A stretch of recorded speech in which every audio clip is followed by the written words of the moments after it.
तो हेलो दोस्तों, आपका स्वागत है हमारे एक और नए वीडियो में। तो पिछले एपिसोड में हमने देखा था कि सेन जियांग पवेलियन स्पिरिट पिल पवेलियन में गया था।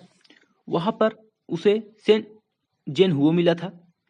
उसके बाद वहाँ पर उनके बीच थोड़ी झड़प हो जाती है। तो हमने वहीं पर एपिसोड खत्म कर दिया था। तो आइए देखते हैं कि इस एपिसोड की स्टार्टिंग में क्या होता है।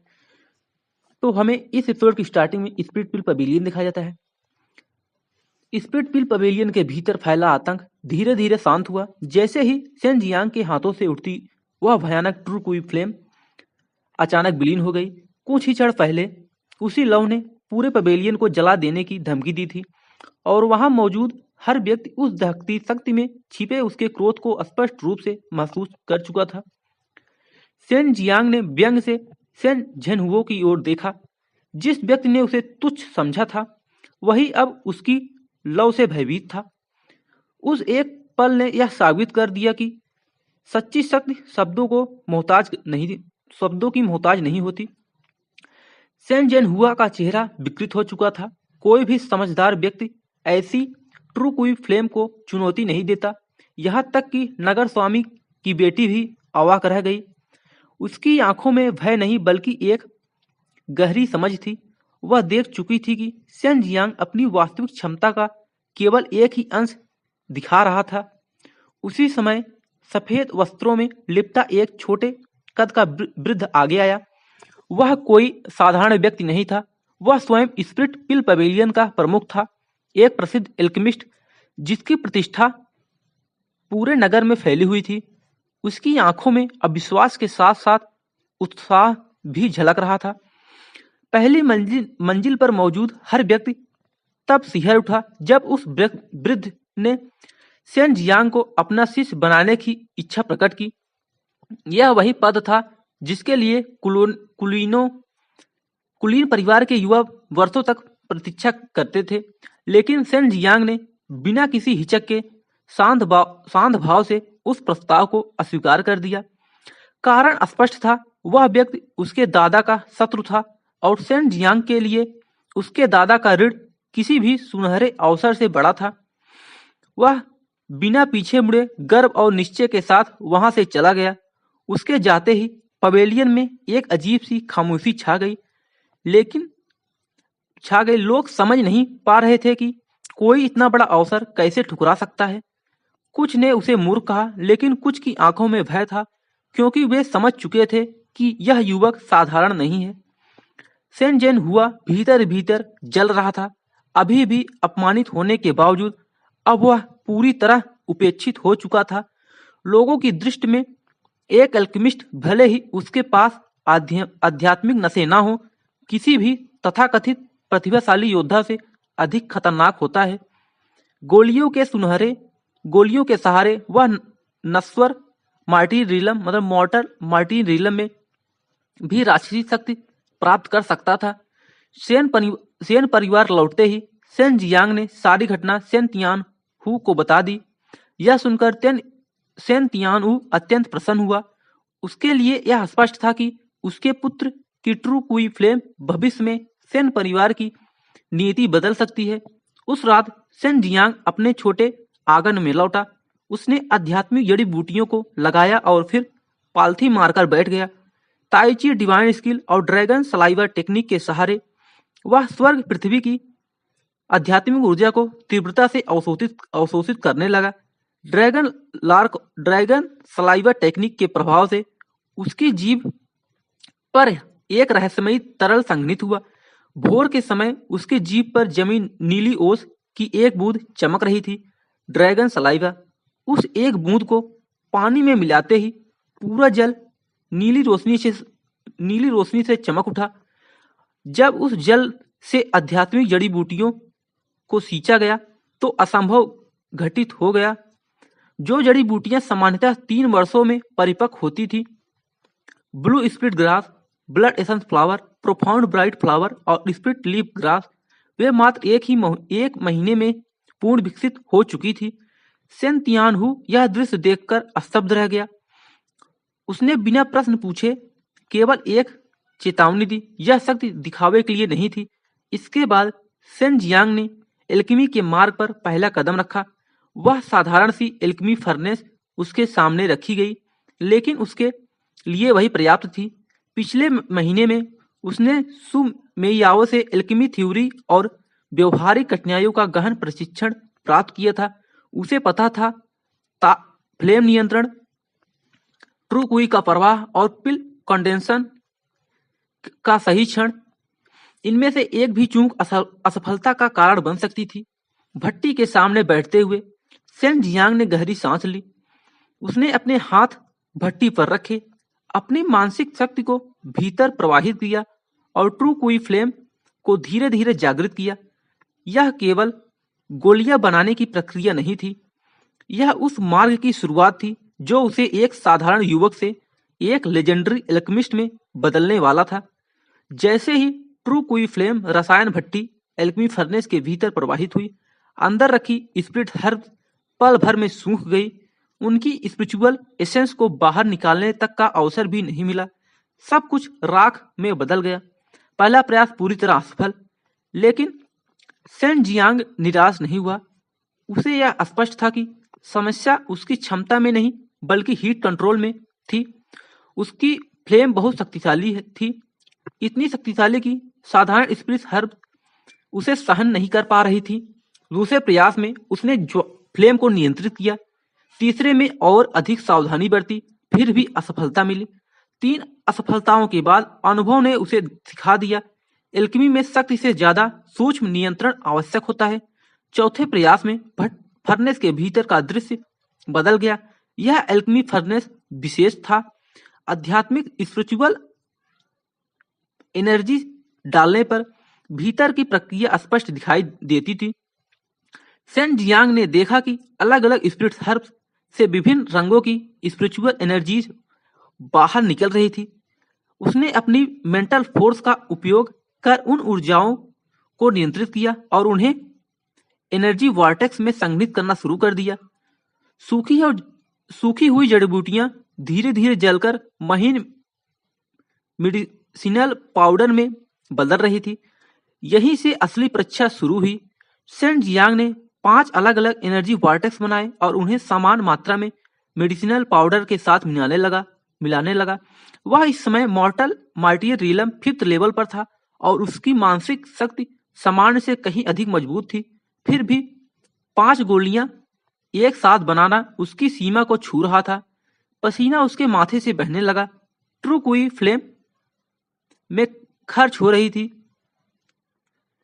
और मेंटल पावर गोली संघनन में, लेकिन उसने हार नहीं मानी। भंवर तेजी से घूमता रहा। ऊर्जा और औषधीय सार पूरी तरह एक रूप हो गए। अब केवल अंतिम चरण शेष था, कोई इन्फ्यूज्ड वाटर की सही मात्रा। जैसे ही वाटर डाला गया, फर्नेस के भीतर 5 गोलियां स्पष्ट रूप से उभर आईं, गीली लेकिन जीवंत और आध्यात्मिक और स्पिरिचुअल एनर्जी से भरपूर। सफेद भाप का बादल उठा। यह गोली के भीतर की नमी के सूखने का संकेत था। सेन जियांग थक चुका था, उसकी ट्रू कुई लगभग समाप्त हो चुकी थी, लेकिन उसके होठों पर मुस्कान थी। पूरे दिन की मेहनत के बाद उसकी पहली बॉडी टेम्परिंग पिल सफल हो चुकी थी। फर्नेस खुलते ही 5 बर्फ सी सफेद गोलियां दिखाई दी।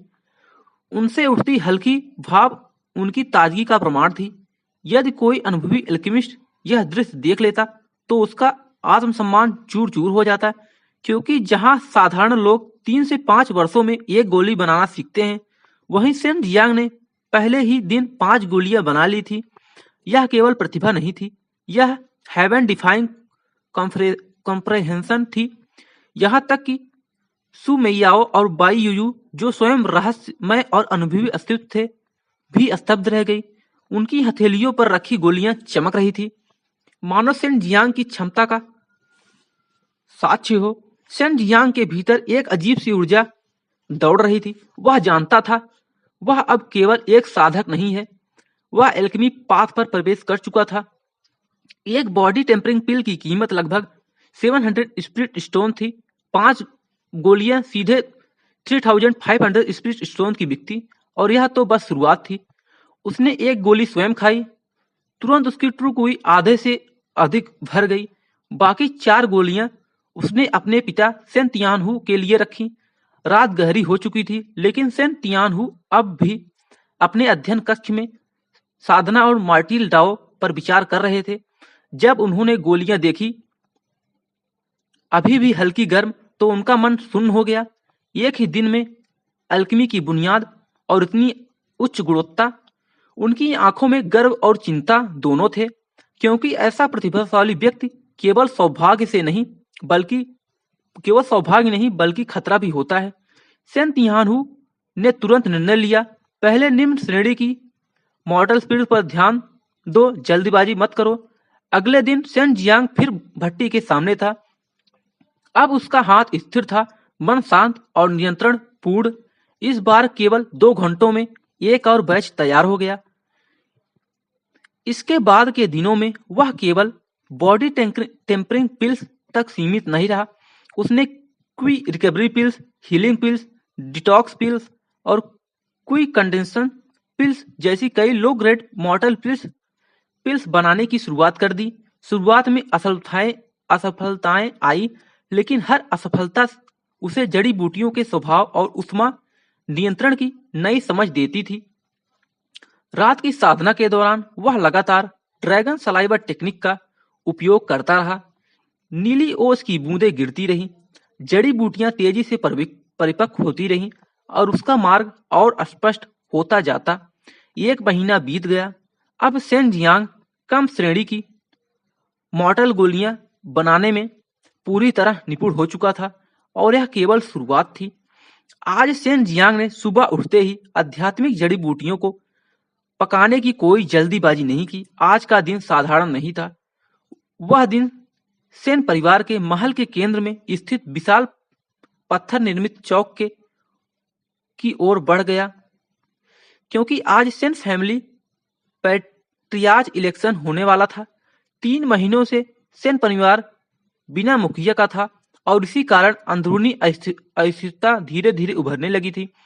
विशाल चौक पर लगभग 300 कोर क्लैन मेंबर्स एकत्र थे, सभी कुलीन, सभी प्रभावशाली। भीड़ ने स्वाभाविक रूप से एक घेरा बना लिया था, और उसके केंद्र में 5 अधेड़ उम्र के पुरुष खड़े थे। उनमें से एक सेन तियानहू भी था। सेन जियांग भी भीड़ में खड़ा था। उसका चेहरा शांत था, लेकिन उसकी आंखें सतर्क थी। यह आवश्यकता पड़ी तो वह अपने पिता के लिए बिना हिचक खड़ा होने वाला था। भीड़ की शांति को एक भारी व्यंग्यात्मक स्वर ने चीर दिया। सेन हाओ हाई, सेन परिवार की एक शक्तिशाली शाखा का मुखिया, घनी भौहें, चौड़ा शरीर और मॉर्टल मार्टिन रिलम 7th लेवल का ठोस साधना। उसकी दृष्टि सीधे सेन तियानहू पर टिक गई। सेन परिवार में हर कोई जानता था कि कुलपति बनने की एक अनकही शर्त होती है, उसके प्रत्यक्ष रिश्तेदारों में पोटेंशियल होनी चाहिए। सेन तियानहू ने बिना झुके उत्तर दिया। उसके शब्द शांत थे, लेकिन उनमें दृढ़ता थी। वह जानता था यह बात अंततः उसके बेटे पर ही आकर रुकेगी, और ठीक वैसा ही हुआ। सेन हाओ हाई की हंसी गूंज उठी। उसने खुलेआम सेन जियांग को आध्यात्मिक गुणों में से रहित, संसाधनों की बर्बादी और भविष्यहीन बताया। उसके अनुसार सेन तियानहू द्वारा वर्षों से खरीदी गई स्पिरिट हर्ब्स और मेडिसिनल पिल्स केवल एक व्यर्थ प्रयास थी। भीड़ में फुसफुसाहट फैल गई, लेकिन सेन तियानहू विचलित नहीं हुआ। वह जानता था सच्ची क्षमता छिपी हुई तलवार की तरह होती है।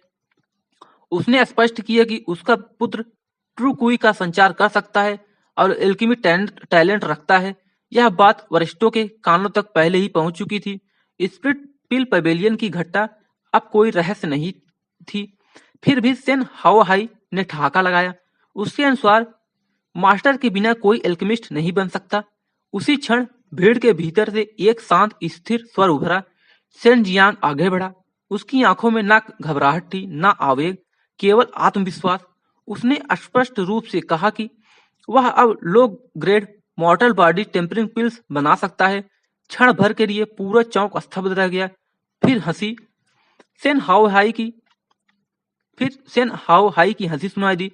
उसके लिए यह केवल एक किशोर की डींग थी, लेकिन सेन जियांग रुका नहीं। वह भीड़ से बाहर आया, अपनी एल्केमी फर्नेस निकालकर सामने रखी और सेन हाउ हाई की ओर सीधी नजर से देखा। उसने एक शर्त रखी, यदि वह सबके सामने बॉडी टेम्परिंग पिल्स का पूरा बैच बना दे तो सेन हाउ हाई को सार्वजनिक रूप से अपनी गलती स्वीकार करनी होगी। उस क्षण हंसी थम गई। भीड़ ने पहली बार सेन जियांग को एक बालक नहीं बल्कि एक साधक के रूप में देखा। सेन हाउ हाई का क्रोध उबल पड़ा, लेकिन वह हाथ नहीं उठा सका, क्योंकि अब यह व्यक्तिगत नहीं रहा था, यह क्लैन ऑनर का विषय बन चुका था। वरिष्ठों के हस्तक्षेप से शर्त औपचारिक बनी, माफी की जगह मुआवजा। और तब सेन हाउ हाई ने अपना दांव रखा। 1000 ईयर ब्लड सोल मशरूम। पूरा चौक सिहर उठा। यह एक जुआन ग्रेड स्पिरिट हर्ब थी, अत्यंत दुर्लभ, अत्यंत मूल्यवान। अब पीछे हटने का कोई मार्ग नहीं था। सेन जियांग ने वही पालथी मारकर बैठते हुए कहा कि वह अधिक समय नहीं लेगा। वरिष्ठ और सेन हाउ हाई स्वयं निरीक्षण के लिए आगे आए ताकि किसी प्रकार की चाल न हो। भट्टी फर्नेस साधारण थी, लेकिन सेन जियांग के हाथ असाधारण। उसने सामग्री निकाली, क्रमबद्ध की, भट्टी को फर्नेस को ट्रू क्वी फ्लेम से गर्म किया। उसकी फ्लेम ना आक्रामक थी ना स्थिर, वह नियंत्रित थी। 1 घंटा तक चौक में सन्नाटा रहा। फिर फर्नेस से उठती भाप, औषधि सुगंध। सेन जियांग ने आंखें खोली। उसके चेहरे पर हल्की मुस्कान थी। जब ढक्कन खोला गया, 5 बर्फ सी सफेद गोलियां भीतर शांति से रखी थी। बॉडी टेम्परिंग पिल्स, पूर्ण, सफल, निर्दोष। क्षण भर के लिए कोई सांस नहीं ले पाया। उस 1 घंटे में सेन जियांग ने केवल गोलियां नहीं बनाई थी, उसने अपनी पहचान बनाई थी। चौक में एक पल के लिए ऐसा सन्नाटा छा गया मानो समय स्वयं रुक गया हो। कई सेन परिवार के सदस्य अपनी आंखों पर विश्वास नहीं कर पा रहे थे। 16 वर्ष की आयु में कोई बॉडी टेम्परिंग पिल सफलतापूर्वक बना दे, यह सामान्य प्रतिभा नहीं थी, यह असाधारण भाग्य और क्षमता का प्रमाण था। कुछ लोगों के चेहरे पर विस्मय था, कुछ के भीतर जलन और कुछ के मन में पहली बार सम्मान ने जन्म लिया। वे गोलियां बर्फ जैसी सफेद, निर्दोष बनावट वाली, साधारण भोजन या निम्न स्तरीय औषधियों से कहीं अधिक प्रभावशाली प्रतीत हो रही थी। अब इसमें कोई संदेह नहीं रह गया था कि सेन जियांग ने चुपचाप एल्केमी में गहरी महारत हासिल कर ली थी। केवल अपनी क्षमता के बल पर वह किसी भी हाई ग्रेड स्पिरिट वेन से कम नहीं था। चौक में खड़े सेन परिवार के प्रमुख सदस्य भीतर ही भीतर आहें भर रहे थे। ईर्षा और पछतावे का मिश्रण उनकी आंखों में साफ झलक रहा था। सबसे अधिक पीड़ा सेन हाउ हाई के भीतर थी। उसका चेहरा सख्त था, लेकिन आंखों में छुपा हुआ क्रोध और दुख स्पष्ट था। 1000 ईयर ब्लड सोल मशरूम, एक ऐसा खजाना जिसे वह नीलामी में अपार स्पिरिचुअल वेल्थ में बदल सकता था, अब उसके हाथ से जा चुका था। उसी क्षण एक बुजुर्ग के कांपते हाथों में वह गोली रख दी गई। उसकी बूढ़ी आंखें फैल गई, स्वर कांप उठा। सेन परिवार को आखिरकार अपना एक एल्केमिस्ट मिल गया था।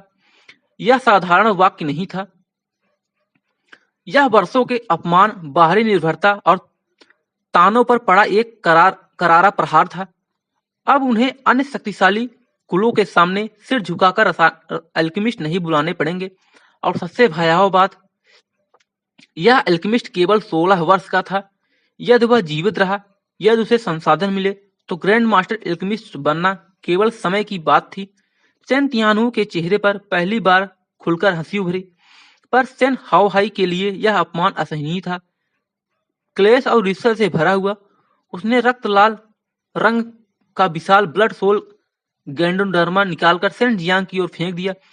उस क्षण के बाद सेन परिवार में कोई भी अब सेन जियांग को तुच्छ समझने का साहस नहीं कर सकता था। एक 16 वर्षीय एल्केमिस्ट, यह पहचान ही पर्याप्त थी। कुछ शाखाओं की युवतियां पहले ही उसके इर्द गिर्द घूमने लगी थी, कुछ युवक भीतर ही भीतर जल रहे थे। सेन जियांग ने उन सबको अनदेखा कर दिया। उसे याद था यही लोग थे जो कभी उसका मजाक उड़ाते थे, लेकिन अपमान से दबे सेन हाउ हाई ने हार नहीं मानी। उसने स्पष्ट कर दिया कि केवल औषधि बनाना किसी को क्लैन पैट्रियार्च नहीं बनाता, उस पद के लिए असली ताकत चाहिए, उसी समय सेन तियानहू से होड़ कर रहे दो अन्य अधेड़ साधकों ने चुपचाप अपना नाम वापस ले लिया। वे मूर्ख नहीं थे। किसी ऐसे व्यक्ति को शत्रु बनाना जिसके पीछे एक भविष्य का ग्रैंड मास्टर अल्केमिस्ट खड़ा हो, आत्मघाती निर्णय था। अब मैदान में केवल सेन हाओहाई और उसका बेटा ही बचे थे। निर्णय स्पष्ट था, यदि सेन तियानहू उन्हें हरा देता तो पैट्रियार्च सीट उसी की होगी। चौक खाली कर दिया गया। मॉर्टल मार्टिन रिलम 7th लेवल की भिड़ंत कोई तमाशा नहीं थी। दोनों एक साथ आगे बढ़े। पूर्ण वेग से उनकी हथेलियां टकराई। ट्रू कुई का विस्फोट हवा में गूंज उठा। सेन हाओहाई की ऊर्जा उग्र थी, जबकि सेन तियानहू की शक्ति स्थिर लेकिन गहन। धरती कांप उठी, पत्थर टूट पड़े, धूल का तूफान उठ खड़ा हुआ। फिर एक दहाड़ सुनाई दी। सेन हाओहाई खून फूकते हुए पीछे जा गिरा। सेन तियानहू भी लड़खड़ा गया। वह जीत चुका था, लेकिन उसकी कीमत भारी थी। सेन हाओहाई हंस रहा था, हालांकि उसका शरीर खून से लथपथ था। उसने अपने 8 लेवल की सच्चाई उजागर कर दी थी और सेन तियानहू भी वही स्तर छू चुका था, लेकिन वह बुरी तरह घायल हो चुका था। अभी भी एक लड़ाई बाकी थी। उसी क्षण सेन जियांग आगे बढ़ा और अपने पिता को संभाल लिया। उसकी हथेली से शुद्ध उड एट्रीब्यूट ट्रू कुई प्रवाहित हुई। सेन तियानहू कांप उठा। यह ऊर्जा सामान्य नहीं थी, लेकिन उसने अपने बेटे को रोक दिया। वह जानता था उसकी चोटें बहुत गहरी थी। हार का अर्थ अंत। और तभी सेन जियांग की आंखों में एक ठंडी चमक उभरी। उसने आगे कदम रखा। उसने स्वयं मैदान में उतरने का निर्णय ले लिया था। पूरा चौक सन्न रह गया। एक ऐसा युवक जिसके पास स्पिरिट बेंस नहीं थी, एक 7th लेवल मॉर्टल मार्टिन आर्टिस्ट के सामने खड़ा होने जा रहा था। यह पागलपन लगता था, लेकिन सेन जियांग के चेहरे पर भय नहीं था, केवल दृढ़ निश्चय। उसी समय सेन हाओहाई का पुत्र सेन झेनहुआ आगे बढ़ा। मॉर्टल मार्टिन रिलम 5th लेवल, युवा अहंकारी। उसकी दृष्टि तिरस्कार से भरी थी, पर सेन जियांग शांत रहा। उसकी आवाज स्थिर थी, उसकी आंखें गहरी और शांत दिखाई दे रही थी। उसने केवल एक ही प्रश्न रखा, यदि वह जीत गया तो परिणाम क्या होगा? और उसी क्षण असली टकराव की भूमिका लिखी जा चुकी थी। सेन तियानहू पहले ही अपने पुत्र के भीतर बहती असाधारण ट्रू कुई को महसूस कर चुका था। यह साधारण ऊर्जा नहीं थी, उसमें एक ऐसी प्राचीन और गहन आभा थी जिसे उसने अपने पूरे जीवन में कभी नहीं देखा था। लंबे विचार के बाद उसने निर्णय लिया, यदि उसका पुत्र उसकी ओर से लड़े और यदि वह पराजित हो जाए तो पैट्रियार्च सीट सेन भाइयों की होगी और वह 1000 ईयर ब्लड सोल मशरूम भी लौटा दिया जाएगा। इन शब्दों में छिपा विश्वास इतना गहरा था कि सेन जियांग के कंधों पर दबाव स्वयं आकर बैठ गया। उसने अपने पिता की ओर देखा। वहां कोई चिंता नहीं थी, केवल भरोसे भरी मुस्कान और एक शांत सिर हिलाना। भीड़ से सेन झेनहुआ आगे बढ़ा। कम उम्र में ही mortal martial realm 5th level तक पहुंचा हुआ यह युवक स्वयं को अरे भैंचो सुन क्या हो रहा है रे, अब राजे मानता था। उसकी निगाहों में तिरस्कार था। एक एल्केमिस्ट को वह केवल सहायक समझता था, योद्धा नहीं। पर बुजुर्गों की आंखों में चिंता थी। वे जानते थे एक प्रतिभाशाली एल्केमिस्ट अकेला नहीं होता। वह भविष्य में अनगिनत शक्तिशाली मार्टियल आर्टिस्ट गढ़ सकता है। गंभीर रूप से घायल सेन हाओहाई ने परिस्थिति को कानूनी रूप दे दिया। यदि युद्ध में कोई घायल होता या मरता तो उसकी जिम्मेदारी केवल उसकी अपनी होती। सेन जियांग ने बिना हिचक स्वीकार कर लिया। वह जानता था यदि उसके पिता आज असफल हुए तो चाहे वह एल्केमिस्ट ही क्यों ना हो, भविष्य में सेन हाओहाई उसे कुचलने से पीछे नहीं हटेगा।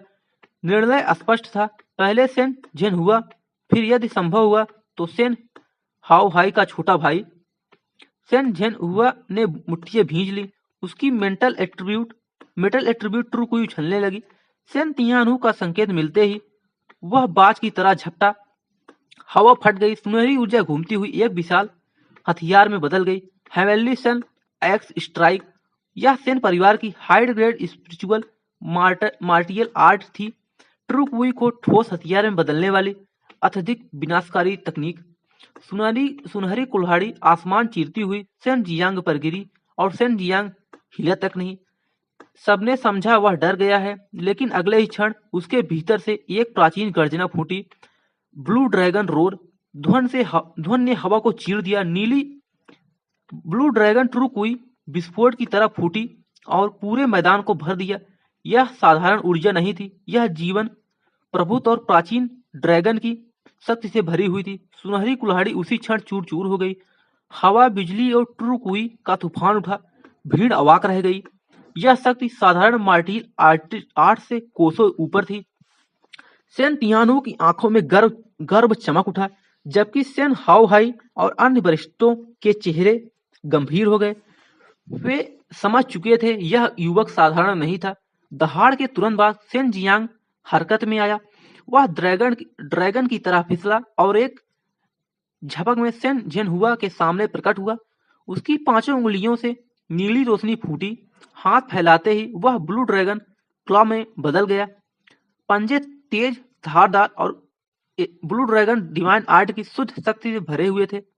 एक ही झपट्टे में ड्रैगन पंजे ने सेन झेनहुआ के सिर पर जा बैठा।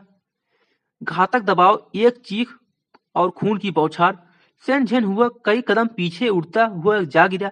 पूरा मैदान सिहर उठा। यह केवल एक प्रहार नहीं था, यह पूर्ण दमन था।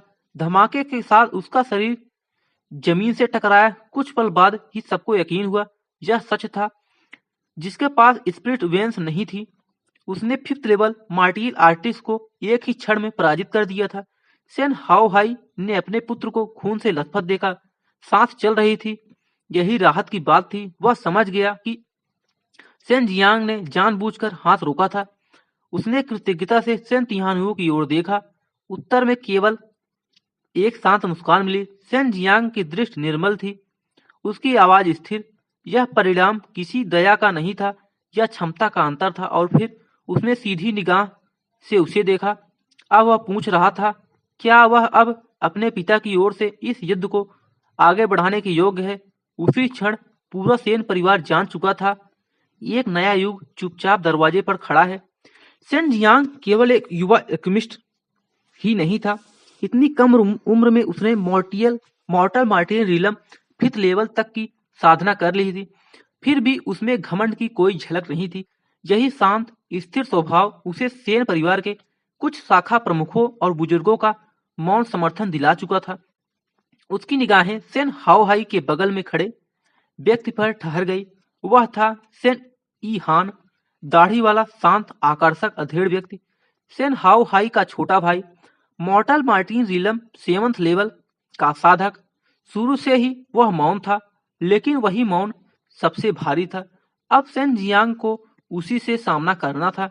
एक 5th लेवल कल्टीवेटर सीधे 7th लेवल एक्सपर्ट के सामने। पूरा चौक सन्नाटे में डूब गया। सेन परिवार के मुखिया के चुनाव में ऐसा मूड किसी ने नहीं सोचा था। अपने भतीजे को पराजय देखकर भी सेन ई हान के चेहरे पर क्रोध नहीं था। उसकी आंखों में केवल आत्मविश्वास और ठंडी उपेक्षा थी। उसके लिए यह लड़ाई पहले ही तय थी। यदि सेन जियांग को कुछ और वर्ष मिलते तो परिणाम अलग होते, पर अभी जीत उसकी ही थी। सेन ई हान की साधना आइस एट्रीब्यूट ट्रू कुई पर आधारित थी। यह उसे सेन परिवार में विशिष्ट बनाती थी। भीड़ जानती थी यह एक तरफा युद्ध होने वाला है। हालांकि सेन जियांग के पहले प्रदर्शन ने सभी को असमंजस में डाल दिया था। वह देख चुका था कि यह युवक नियमों से परे था, फिर भी वास्तविक अंतर स्पष्ट था। ट्रू कुई रियलम 5th लेवल और ट्रू कुई गैंग रियलम 7th लेवल, इसके बीच divine sense realm 6th level का फासला था। डिवाइन सेंस के बिना कोई भी ट्रू कुई गैंग को पूरी तरह नियंत्रित नहीं कर सकता था, और सेन ई हान पहले ही उस स्तर को पार कर चुका था। वह धीरे धीरे आगे बढ़ा। हर कदम के साथ हवा ठंडी होती गई। जमीन पर बर्फ जमने लगी। बर्फीली लहरें चारों ओर फैल गई। उसकी आइस ट्रू कुई घनी और सघन थी। सफलता के कगार पर सेन जियांग जो सबसे पास था, उस ठंड को हड्डियों में उतरता हुआ महसूस कर रहा था। यह था ट्रू कुई गैंग का दबाव, जो 7th लेवल कल्टीवेटर्स ही उत्पन्न कर सकते थे। उसके भीतर की वर्मिलियन बर्ड ट्रू कोई फायर एट्रीब्यूट ने तुरंत प्रतिक्रिया में भड़क उठी। ठंड से उत्तेजित होकर वह डांटियान से निकलकर नसों और हड्डियों में फैल गई। गर्माहट वापस आ गई, शरीर फिर से नियंत्रण में आ गया। तभी सेन ईहान ने दूर से हथेली चलाई। सफेद बर्फीली आइस पाम की हवा चीरती हुई सीधे सेन जियांग के सिर की ओर बढ़ी। सेन जियांग फुर्तीले सांप की तरह फिसला। आक्रमण से बचते हुए उसने पलटवार किया। उसके कदम रहस्यमय थे। उसके हाथ फिर से ब्लू ड्रैगन क्लॉ में बदल गए। इस बार दोनों हाथ, दो नीले ड्रैगन पंजे एक साथ प्रकट हुए। पूरा चौंक सिहर उठा, लेकिन सेन ईहान ने केवल एक ठंडी फुफकार भरी। उसकी दोनों हथेलियां टकराई। आइस ट्रू कुई गैंग विस्फोट की तरह फूट पड़ा। नीले ब्लू ड्रैगन क्लॉ क्षण भर में बिखर गया। ठंड ने सेन जियांग की बाहों को जकड़ लिया। मोटी बर्फ उसकी बाहों में जम गई थी और हड्डियां तक सुन्न हो गई थी। अगले ही पल एक लात, तेज और निर्दयी, सेन जियांग हवा में उछलकर 10 फीट दूर जाकर गिरा और पत्थर से टकराया और गाल पर खून की लकीरें खिंच गई, लेकिन वह टूटा नहीं। उसने तुरंत ताइची डिवाइन आर्ट का संचालन किया, ठंडी हवा को सोख लिया और साथ ही वर्मिलियन बर्ड ट्रू कुई को बाहों में प्रवाहित किया। गर्माहट वापस आ गई। जमी बर्फ चटक कर गिर गई। उसे स्पष्ट हो चुका था, सीधी टक्कर में वह कमजोर है, लेकिन यह लड़ाई शक्ति की नहीं थी, यह समय की थी। सेन ईहान आगे बढ़ता गया। उसकी हर चाल में आत्मविश्वास था। वह मारना नहीं चाहता था, वह अपमानित करना चाहता था। अचानक सेन जियांग उछलकर खड़ा हो गया, पूरी तरह स्वस्थ। यह देखकर सेन ईहान पहली बार चौंक गया। दूर से सेन तिहानु ने राहत की सांस ली और अपने घावों का उपचार तेज कर दिया। सेन ईहान फिर झपटा। हवा में उसने मुक्का मारा। जुआन आइस गैंग फीट। हवा कांप उठी। घूंसा छाती पर लगा और खून निकला और तुरंत जम भी गया। यह था हाई ग्रेड जुआन लेवल मार्टियल आर्ट, पत्थर चूर करने वाली शक्ति। लेकिन सेन जियांग फिर बच निकला। उड़ती हुई लात जमीन पर गिरी, पत्थर टूट गए और पलक झपकते ही जम गए। उसी क्षण सेन जियांग समझ चुका था कि ट्रू कुई गैंग की दो कमजोरियां होती हैं, एक ट्रू कुई की तीव्र खपत, दूसरी डिवाइन सेंस की तीव्र खपत। यदि सेन ईहान गैंग कुई का प्रयोग बंद करे तो वह घातक नहीं रह जाएगा, और यदि करता रहे तो वह स्वयं थक जाएगा। अब रणनीति स्पष्ट थी, जीत धैर्य से आएगी और समय सेन जियांग के पक्ष में था। तो दोस्तों, आज के लिए बस इतना ही। आज मैंने पूरा 6 चैप्टर एक्सप्लेन किया है, और चैनल पे नए हो तो लाइक, शेयर एंड सब्सक्राइब जरूर कर देना।